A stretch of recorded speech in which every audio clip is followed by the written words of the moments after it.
Hi నమస్తే, నేను మీ రాజగోపాల్ రెడ్డి కార్వేటి. వైద్య విద్యా ప్రవేశాలలో నీట్ యూజీ 2025 క్వాలిఫైడ్ విద్యార్థులకు ఈరోజు కౌన్సిలింగ్ అప్డేట్స్లో భాగంగా కొన్ని ఇంపార్టెంట్ టాపిక్స్ని మనం మాట్లాడటం జరుగుతుంది. ఈ ఇంపార్టెంట్ టాపిక్స్ పైన కౌన్సిలింగ్లో విద్యార్థులకు ఉన్న డౌట్లను క్లారిఫై చేస్తాను. దీనికి ముందుగా నిన్నొక వీడియో పెట్టడం జరిగింది. ఆ వీడియో కంటెంట్ ఏమంటే, డాక్టర్ ఎన్టీఆర్ హెల్త్ యూనివర్సిటీ వాళ్ళు ఊరు పేరు ఏమీ లేకుండా రిజల్ట్ అనౌన్స్ చేశారు. అందులో రోల్ నంబరు, మార్కులు, స్టేట్ ర్యాంకు తప్ప అందులో పేరు లేదు, కేటగిరీ లేదు, ఏమీ లేదు. పూర్తి వివరాలతో కేటగిరీ, పేరు, రోల్ నంబరు, స్టేట్ ర్యాంకు, తర్వాత మార్కులు, వీటన్నిటితో డాక్టర్ ఎన్టీఆర్ హెల్త్ యూనివర్సిటీ వాళ్ళు లిస్ట్ రిలీజ్ చేయాలి. ప్రాథమిక మెరిట్ లిస్ట్ రిలీజ్ చేసేటప్పుడు పూర్తి లిస్ట్ కన్నా రిలీజ్ చేస్తే విద్యార్థులకు న్యాయం జరుగుతుంది. ఎందుకంటే పేర్లు లేకుండా, కేటగిరీ ర్యాంకులు లేకుండా మీరు లిస్ట్ కన్నా రిలీజ్ చేసే పని అయితే అందులో ఏం తప్పులు ఉన్నాయో కూడా ఎవరికి అర్థం కాదు. ఎందుకంటే స్టేట్ ర్యాంకులు రిలీజ్ చేసేటప్పుడు అదేవిధంగా మీరు రిలీజ్ చేశారు. ఇది మంచి పద్ధతి కాదు. ఎందుకంటే ఊరు పేరు లేకుండా సీట్ అలాట్మెంటు గత ప్రభుత్వంలో తెలంగాణ ప్రభుత్వం చేసింది, గత సంవత్సరంలో. ఎందుకంటే ఎవరు పేరు లేకపోతే ఎవరికి వీళ్ళు సీట్ అలాట్మెంట్ చేస్తున్నారు, ఎన్ని మార్కులకి సీట్ అలాట్మెంట్ చేస్తున్నారో తెలియదు. పేరు ఉండాలి, వాళ్ళ కేటగిరీ ఉండాలి, ఏ కేటగిరీలో ఎవరికి సీట్ అలాట్మెంట్ చేస్తున్నారో తెలియాలి. ఇటువంటి ఆధారాలను పూర్తిగా రిలీజ్ చేయమని మనం చెప్పాం. కానీ కొంతమంది ఇదేదో రాజకీయం గురించి మాట్లాడుతున్నామని, వైసీపీ ప్రభుత్వంలో కూడా నేను ఇదే విధంగా వీడియోలు పెట్టాను. ఆ రోజు వీడియోలు పెడితే జనాలందరూ కూడా, సార్ మీరు మా కోసమే మాట్లాడుతున్నారు, మా పిల్లల భవిష్యత్తు కోసం మాట్లాడుతున్నారు అని వాళ్ళు ఎంకరేజ్ చేసేవాళ్ళు. ఇప్పుడేమంటే మనం విద్యార్థుల కోసమే మాట్లాడుతున్నాం, విద్యార్థులకి న్యాయం జరగాలని మాట్లాడుతున్నాం. ఎందుకంటే ట్రాన్స్పరెంట్గా పేరు, రోల్ నంబరు, ఈ కేటగిరీ ఇవంతా కూడా రిలీజ్ చేస్తే విద్యార్థులకు న్యాయం జరుగుతుంది. ఏదైతే డాక్టర్ ఎన్టీఆర్ హెల్త్ యూనివర్సిటీనే చెప్తుంది, ఒక నోటిఫికేషన్ రిలీజ్ చేసి దళారులు ఉన్నారు, మీరు మోసపోకండి అంటా ఉంది. మాకున్న ఇన్ఫర్మేషన్ ప్రకారం సీట్లు అమ్ముకుంటున్నారు, క్వాలిఫైడ్ కానీ విద్యార్థులకు 3.5 కోటి తీసుకుంటున్నారు అని కొంతమంది అనుకుంటా ఉన్నారు. కొంతమంది చెప్పారు కూడా నాకు, కొంతమంది సబ్స్క్రైబర్లే ఫోన్ చేసి చెప్పారు, నా వీడియోలు చూసేవాళ్ళే, సార్ అవును సార్, నాకు సో అండ్ సో హెల్త్ యూనివర్సిటీలోనే తెలిసిన వ్యక్తి నాకు ఫోన్ చేసి చెప్పాడు, క్వాలిఫైడ్ కానీ అభ్యర్థికి 3.5 కోటి అడుగుతున్నారట, అది కూడా డైరెక్ట్గా ప్రభుత్వ పెద్దనే కలుస్తున్నారట, సీట్లలో గోల్మాల్ జరిగే అవకాశం ఉంది సార్ అని నాకు ఇన్ఫర్మేషన్ నాకు చెప్తున్నారు. నాకు తెలుస్తుంది కాబట్టి ట్రాన్స్పరెంట్గా డేటా పూర్తిగా ఇవ్వండి అని నేను చెప్పాను. అందులో తప్పేముంది? విద్యార్థులకు ఏం అన్యాయం జరుగుతుంది? మనం కంటెంట్ గురించి మాట్లాడుతుంటే కూటమి ప్రభుత్వం ఎందుకు వచ్చింది, మరి ఈయన జగన్ అభిమాని, ఎలా మాట్లాడుతున్నారు మీరు? ఇక్కడ విద్యార్థులకు అన్యాయం జరుగుతుంది కాబట్టి విద్యార్థుల తరఫున మనం మాట్లాడుతున్నాం. రాజకీయం ఎక్కడొచ్చింది?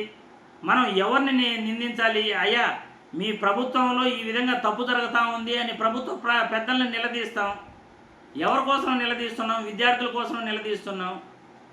మీకు మీ ప్రభుత్వం పైన అంత ప్రేమ ఉంటే పోయి వాళ్ళ ఇంట్లో బానిసలుగా పనిచేయండి, వాళ్ళ ఇళ్లలో టాయిలెట్లు గడగండి, వాళ్ళకి కాళ్ళు ఒత్తండి. అంతేగాని విద్యార్థుల జీవితాలతో ఆటలాడుకోకండి.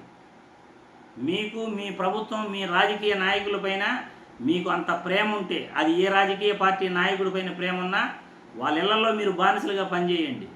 ఇక్కడ విద్యార్థుల గురించి మాట్లాడుతున్నాం, వాళ్ళకి నష్టం జరగకూడదు అని మాట్లాడుతున్నాం.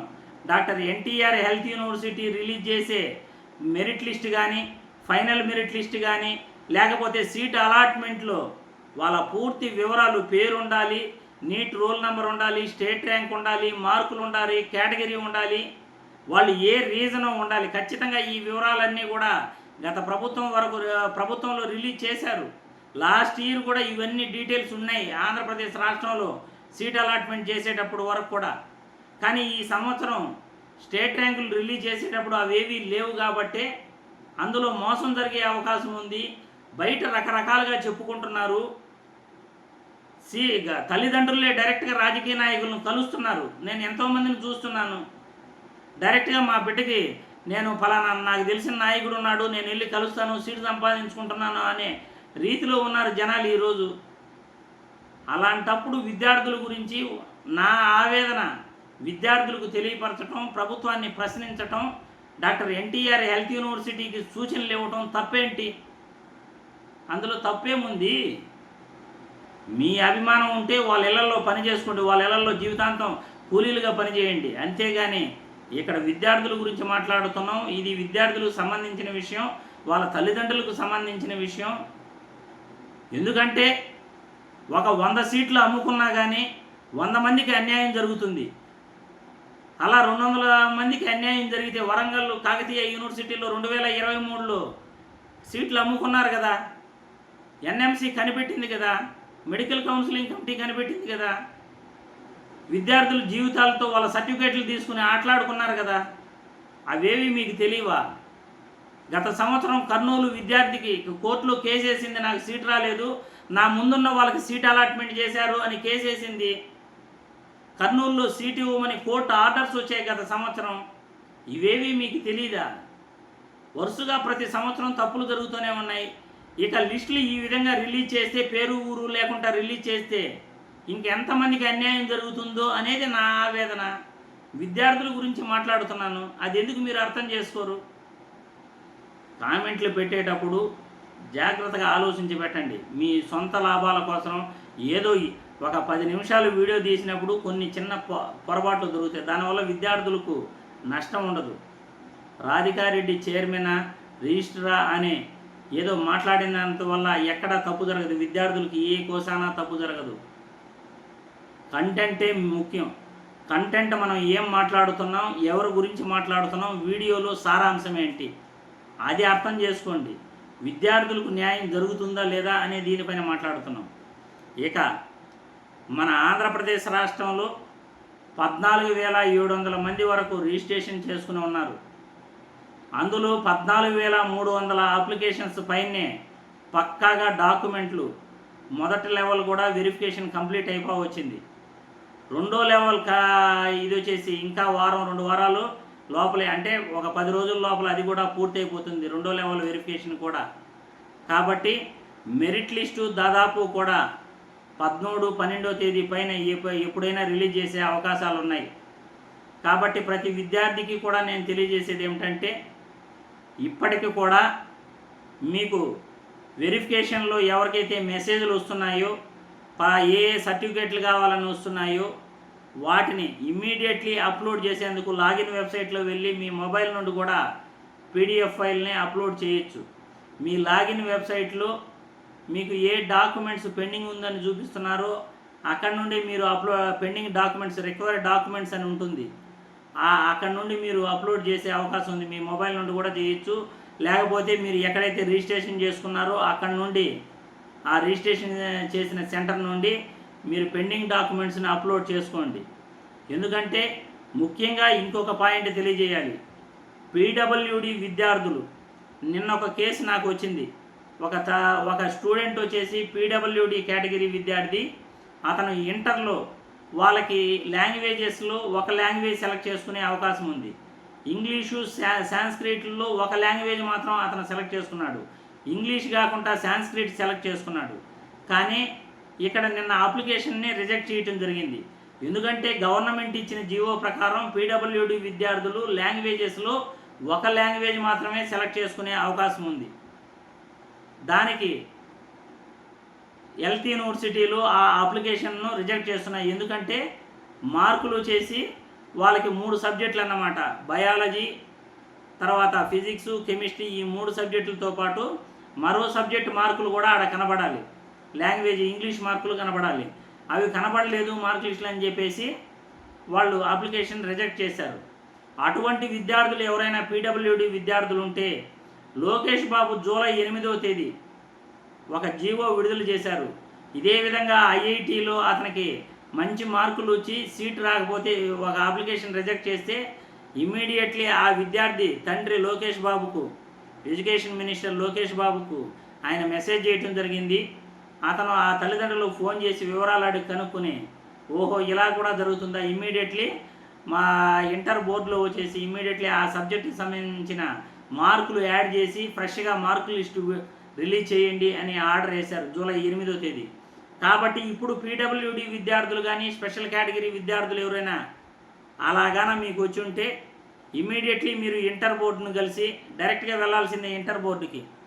విజయవాడకి వెళ్ళేసి ఇంటర్ బోర్డును కలిసి కొత్త మార్క్ లిస్టు మీరు తీసుకొని వచ్చి అప్లోడ్ చేయండి. మళ్ళీ నిన్న ఒక విద్యార్థి అలాగే ప్రాబ్లం వస్తే వాళ్ళు విజయవాడ వెళ్ళున్నారు.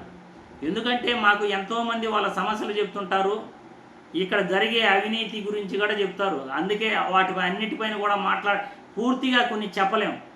కానీ మీరు పిచ్చి పిచ్చి కామెంట్లు పెడితే ఆ పిచ్చి కామెంట్లు అన్నీ చెప్పలేం కదా. మీకు హాఫ్ నాలెడ్జ్తో కొన్ని మాటలు మాట్లాడుతుంటారు. వాస్తవాలు ఏం జరుగుతున్నాయో మీకు తెలియదు. రాజకీయంగా కానీ లేకపోతే సమాజంలో ఏం జరుగుతూ ఉందో మాకు చాలా తెలుస్తూ ఉంటాయి. వాటన్నిటిపైన కొన్ని చెప్పగలుగుతాం, కొన్ని చెప్పలేము. కొందరు పేర్లు మాకు తెలుసున్నా కానీ చెప్పలేము. కాబట్టి ఇండైరెక్ట్గా విద్యార్థుల శ్రేయస్సు కోసం మేము సూచనలు ఇస్తాం, ప్రభుత్వాలకు సూచనలు ఇస్తాం. ఈ విధంగా జరుగుతుంది, జరగకూడదు అని చెప్తాం. డాక్టర్ ఎన్టీఆర్ హెల్త్ యూనివర్సిటీకి సూచనలు తెలియజేస్తాం. అందులో తప్పేమీ లేదు. ఎందుకంటే విద్యార్థుల తరఫునే మాట్లాడుతున్నాం. అందులో మీకు మీ నాయకుల్ని అవమానపరిచారని మీరు తెగ ఫీల్ అయిపోతే మేమేమీ చేయలేము. మీరు ఫీల్ అవ్వండి, ఏం పర్వాలేదు. మా వీడియోలు చూడకపోయినా నష్టమేమీ లేదు. ఈడ మేము విద్యార్థుల మంచి కోసమే, వాళ్ళ బాగోగుల కోసమే మాట్లాడుతున్నాం. కాబట్టి ఎవరైతే పెండింగ్ డాక్యుమెంట్లు ఉన్నాయో వాళ్ళు ఇమీడియట్లీ అప్లోడ్ చేసేసేయండి, లేట్ చేయొద్దండి. నేను పదే కూడా ఏప్రిల్ 1వ తేదీ తర్వాత తీసుకున్న క్యాస్ట్, ఇన్కమ్, ఈడబ్ల్యూఏ సర్టిఫికేట్లు, మైనారిటీ సర్టిఫికేట్లు మాత్రమే అప్లోడ్ చేయండి అని చెప్పాను. చాలామంది కూడా చేయలేదు. నేను జనవరి నుండి కూడా చెప్తా వచ్చాను. జనవరి నుండి కూడా ఇది డాక్యుమెంట్లు ఏం కావాలి, ఏ డేట్లతో కావాలి, అప్లికేషన్ వేసేటప్పుడు ఏ డేట్ ఉండాలి, తర్వాత కౌన్సిలింగ్కి ఏప్రిల్ 1వ తేదీ తర్వాత తీసుకున్న సర్టిఫికేట్లు అప్లోడ్ చేయాలని చెప్తే చాలామంది కూడా పట్టించుకోవాలి. అవి కూడా ఏప్రిల్ 1కి ముందు తీసుకున్న సర్టిఫికేట్లు క్యాన్సిల్ చేశారు. నిన్న ఒక పేరెంట్ ఈడబ్ల్యూఏ సర్టిఫికేటు ఏప్రిల్ ముందు తీసుకున్నది ఉంది, అది పనికిరాదు, ఏప్రిల్ 1వ తేదీ తర్వాత తీసుకున్న సర్టిఫికేట్ కావాలంటే ఇప్పుడు వాళ్ళు ఎంఆర్ఓ ఆఫీస్కి పరిగెత్తా వెళ్ళారు. ఇలా జరుగుతుంటాయి. కాబట్టి మేము చెప్పేది పూర్తిగా అర్థం చేసుకునే ప్రయత్నం చేయండి. మీ మంచి కోసమే చెప్తాం. పూర్తి ఇన్ఫర్మేషన్ ఇచ్చేదానికి, విద్యార్థులకి ప్రతి ఒక్కరికి న్యాయం జరిగేదానికే మాట్లాడుతాం. ఇప్పుడు ఈ యొక్క వెరిఫికేషన్ లెవెల్ 1లో దాదాపు పూర్తి అయిపోయింది. ఇంకొక 20% ఏదో పెండింగ్ ఉంది. తర్వాత లెవెల్ 2 కూడా, వెరిఫికేషన్ 2 కూడా పూర్తయితే మీకు ఒక సర్టిఫికేట్ ఇష్యూ చేస్తారు. సర్టిఫికేట్ ప్రింట్ తీసుకోండి. ప్రొవిజనల్ సర్టిఫికేట్ వెరిఫికేషన్ సర్టిఫికేట్ అంటారు. సర్టిఫికేట్ వెరిఫికేషన్ సర్టిఫికేట్ని దాన్ని ప్రింట్ తీసి పెట్టుకున్నారంటే మీ సర్టిఫికేట్లు వెరిఫికేషన్ అయినట్టు కళాశాలలో చూపించాల్సి ఉంటుంది. తర్వాత ప్రాథమిక మెరిట్ లిస్ట్ రిలీజ్ చేస్తారు. అందులో డాక్యుమెంట్స్ పెండింగ్ ఉన్న వాళ్ళకి మళ్ళీ ఛాన్స్ ఇస్తారు డాక్యుమెంట్ అప్లోడ్ చేయమని. అందులో నాట్ ఎలిజిబుల్ క్యాండిడేట్స్ లిస్ట్ కూడా రిలీజ్ చేస్తారు. ఎంతమంది ఎలిజిబుల్ అయ్యారో వాళ్ళ లిస్టు రిలీజ్ చేస్తారు. దాని తర్వాత final merit list, web options ఇస్తారు. వెబ్ ఆప్షన్స్ ఇచ్చినప్పుడు నేను దాని గురించి ఏ కళాశాలలో ప్రయారిటీ పెట్టుకోవాలి, ఎలా పెట్టుకోవాలి, క్లియర్గా మంచి కళాశాలలు ఏవి కూడా చెప్తాను. మంచి కళాశాలలు ఏ కళాశాలలో ఎడ్యుకేషన్ బాగుంది కూడా చెప్తాను. అప్పుడు కూడా మీరు మళ్ళీ వ్యతిరేకించవచ్చు. కళాశాలలో, మెడికల్ కళాశాలలో జరిగే తప్పులు, మెడికల్ కళాశాలల్లో, గవర్నమెంట్ కళాశాలలో, హాస్టల్లో ఎలా ఉంటుందో అక్కడ టీచింగ్, అవన్నీ కూడా నాకు తెలుసు. రాష్ట్రంలో ఏ కళాశాలలో ఏం జరుగుతూ ఉందో, ఎక్కడ స్ట్రైకులు చేస్తున్నారు, విద్యార్థులు ఎలా ఇబ్బంది పడుతున్నారు, ప్రతి విషయం కూడా నేను చెప్పగలను. కాబట్టి మీకు ఎంత చెప్పాలో అంతే చెప్తాను. పూర్తిగా చెప్పలేను. మీరు కామెంట్లు పెట్టుకొని మీ సావు మీరు చావండి, నాకు సంబంధం లేదు. ఎందుకంటే కామెంట్లు పెట్టేవాళ్ళు వాంటెడ్గా మీకు టార్గెట్ ఉంటుంది, మీరు ఏదో మాట్లాడుతుంటారు కాబట్టి దానికి నేను అసలు ఫీల్ అవ్వను. ఎన్నో నా కామెంట్లు న్యూస్ ఛానల్లో కూడా ఎంతోమంది కామెంట్లు పెడుతుంటారు, దానికి మన సంబంధమే లేదు. మనం చెప్పాలనుకున్న విషయం ప్రజల కోసమే మాట్లాడతాం, విద్యార్థుల కోసమే మాట్లాడతాం. కాబట్టి ప్రతి విద్యార్థికి కూడా మేలు జరిగేలా ఏ వెబ్ ఆప్షన్స్ పెట్టుకోవాలి, ప్రియారిటీ ఎలా పెట్టుకోవాలి క్లియర్గా తెలియజేసే ప్రయత్నం చేస్తాను. తర్వాత సీట్ అలాట్మెంట్ అప్పుడు మళ్ళీ కళాశాలలో సీట్ అలాట్మెంట్ లెటర్ ప్రింట్ తీసుకునేదానికి, అలాట్మెంట్ లెటర్ ప్రింట్ తీసుకునేదానికి డబ్బులు చెల్లించాల్సి ఉంటుంది. అది ఎంత అనేది కూడా మళ్ళీ చెప్తాను. అది ప్రస్తుతానికి అనవసరం. ఎందుకంటే గవర్నమెంట్ ఎంత నిర్ణయిస్తుంది అనేది ఆ గవర్నమెంట్ ఇచ్చే జీవోని బట్టి ఆధారపడి ఉంటుంది. మనం ముందుగా చెప్పేసి గవర్నమెంట్ మళ్ళీ ఎక్కువగానే పెంచినా, తక్కువ ఇచ్చినా మళ్ళీ విద్యార్థులు దానికి కూడా మాట్లాడతారు. ఇదంతా కూడా మాకు అనుభవం కాబట్టి ఎప్పుడు ఏం చెప్పాలో దాన్ని మాత్రమే విద్యార్థులకు ₹1 ఖర్చు లేకుండా నేను వీడియోలు చేస్తున్నాను. యూట్యూబ్లో ప్రతి ఒక్కరు కూడా కింద స్క్రోలింగ్ మా దగ్గర కౌన్సిలింగ్ ఇవ్వబడును. మా దగ్గర కౌన్సిలింగ్ సంబంధించి డైరెక్ట్గా మా వాట్సాప్ నంబర్లకు మీరు ఫీజు కట్టినట్లయితే డైరెక్ట్గా మేము మీకు హెల్ప్ చేస్తాము. ఇంత ఫీజు కట్టండి, 25,000 ఫీజు కట్టండి, 20,000 ఫీజు కట్టండి అనేవాళ్ళు కోకొల్లలు. నేను ఎవరిని రూపాయి కూడా అడగట్లేదు. చాలామంది కామెంట్లకు కూడా రిప్లై ఎవరు ఇవ్వరు, నేను ఇస్తాను. అవసరమైన వాళ్ళకి కామెంట్లకు కూడా రిప్లై ఇచ్చే ప్రయత్నం చేస్తాను. అది నా యొక్క సిన్సియారిటీ, అది నాలో ఉన్న నిజాయితీ. డబ్బుల కోసం వెంపర్లాడే పని అయితే రాజకీయ పార్టీలు, రాజకీయ నాయకులతో కండువాలు కప్పుకొని విపరీతంగా సంపాదించవచ్చు. కానీ అటువంటి పనులు ఇప్పటివరకు చేయలేదు. ఏ కండువా కప్పుకోలేదు, ఏ రాజకీయ పార్టీ నాయకుడి దగ్గరకు వెళ్ళలేదు, వాళ్ళ జెండాలు మొయ్యలేదు. ప్రజాసేవ న్యూస్ ఛానల్ అయినా, ఈ ఎడ్యుకేషనల్ ఛానల్ అయినా విద్యార్థుల కోసం మనకు సబ్జెక్ట్ తెలుసు కాబట్టి చెప్తుంటాం, ఏం జరుగుతుందో చెప్తాం, 10 మందికి హెల్ప్ చేయాలనే మాట్లాడుతుంటాం. కాబట్టి ప్రతి వీడియో కూడా క్లియర్గా చూడండి, మీకు ఉపయోగపడే ఇన్ఫర్మేషనే ఇస్తాను. ఈరోజు పీడబ్ల్యూడి విద్యార్థులకు ఏం కావాలో చెప్పాను. తర్వాత మొత్తం కౌన్సిలింగ్ ప్రాసెస్ ఎలా ఉంటుందో తెలియజేశాను. కాబట్టి ప్రతి విద్యార్థికి కూడా మెరిట్ లిస్టు మరో వారం 10 రోజుల్లో రిలీజ్ అవుతుంది. వెరిఫికేషన్ ఒకటే కంప్లీట్ అయ్యి రెండోది కంప్లీట్ కాలేదు అనే కామెంట్లు పెట్టకండి, ఖచ్చితంగా అవుతుంది. మీకు ఏదైనా మెసేజ్ వచ్చి డాక్యుమెంట్ పెండింగ్ అంటేనే మీరు ఆ డాక్యుమెంట్ అప్లోడ్ చేసేదాన్ని ప్రయత్నించండి. లాగిన్ వెబ్సైట్లో ప్రతిరోజు చెక్ చేసుకుంటా ఉండండి. ఎందుకంటే ఏదైనా మీకు ప్రాబ్లం ఉంటే అక్కడ మెసేజ్లు వస్తుంటాయి. లాగిన్ వెబ్సైట్లో మీ అప్లికేషన్కి సంబంధించి ఏదైనా లోటుపాట్లు ఉంటే తెలుస్తుంది. కాబట్టి లాగిన్ వెబ్సైట్లో ప్రతిరోజు కూడా చెక్ చేసుకుంటూ ఉండండి అని ఈ వీడియో ద్వారా తెలియజేస్తూ, ఏదో ఒక ఇన్ఫర్మేషన్ ప్రతిరోజు కూడా ఉంటే మీ ముందుకు వస్తాను, తెలియజేసే ప్రయత్నం చేస్తాను. జై హింద్.